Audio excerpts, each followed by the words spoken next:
Pierre et le loup. Par un beau matin d'été, Pierre ouvre la porte du jardin. Un petit oiseau est perché sur la branche d'un arbre. Il gazouille gaiement. On te calme ici. Un canard arrive bientôt en s'étendinant. Il vient faire un petit plongeon dans la mare. L'oiseau se pose dans l'herbe près de lui. Tu ne sais pas voler. Quel genre d'oiseau es-tu donc? Lui, dit-il. Le canard lui répond Et toi, tu ne sais pas nager? Quel genre d'oiseau es-tu donc?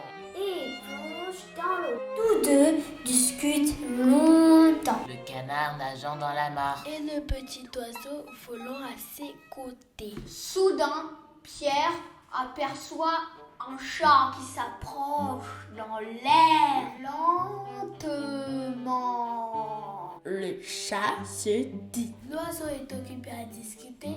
Je vais le croquer pour mon déjeuner. Attention! Crie Pierre. Aussitôt, l'oiseau s'envole dans Au l'arbre. milieu de la mare, le canard crie. Coin, coin. C'est alors que grand-père arrive. Il est très fâché de voir que Pierre est parti tout seul dans le pré. L'endroit est dangereux. Lui dit-il. Que ferais-tu si on nous sortait de la forêt? Mais Pierre n'écoute pas grand-père. Il lui répond que les grands garçons n'ont pas peur des loups. Très mécontent, grand-père prend Pierre par la main et il le ramène à la maison. À peine sont-ils partis qu'un gros loup gris sort de la forêt. Aussitôt, le chat saute dans l'arbre pour se mettre à l'abri. Le canard s'enfuit le plus vite possible. Mais le loup court plus vite que lui et avale le pauvre canard. Le chat est assis sur une branche de l'arbre. L'oiseau est perché sur une autre branche.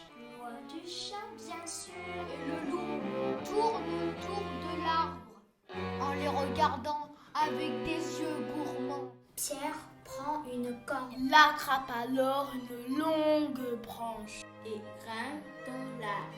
Il dit à l'oiseau Vole autour du loup pour l'occuper et je pourrais l'attraper. L'oiseau s'approche tout près de la tête du loup qui se met à sauter dans tous les sens. Oh, que cet oiseau agace le loup et que le loup a envie de le croquer. Mais le petit oiseau est bien trop malin et le loup s'énerve de plus en plus. Pendant ce temps, Pierre fait un nœud à la corde. Il la descend vers le loup. Il l'attrape par la queue et tire. Le loup se met à faire de grands bonds pour essayer de se libérer. Mais Pierre attache l'autre bout de la corde à l'arbre. C'est alors que les chasseurs sortent de la forêt en Pas, tirant des coups de fusil. Pierre leur crie du haut de l'arbre. Ne tirez pas! Ne tirez pas! Petit oiseau et moi avons déjà attrapé le loup. Aidez-nous plutôt à l'emmener au jardin zoologique. Et maintenant, imaginez un instant la marche triomphale. Pierre est en tête. Derrière lui, les chasseurs traînent le gros loup gris. Grand-père et le chat ferment la marche. Grand-père hoche la tête en disant Ouais! Et si Pierre n'avait pas attrapé ce loup, que serait-il arrivé? Au-dessus d'eux, le petit oiseau voltige en gazouillant. Comme nous sommes braves, Pierre et moi, regardez le gros loup gris que nous avons attrapé.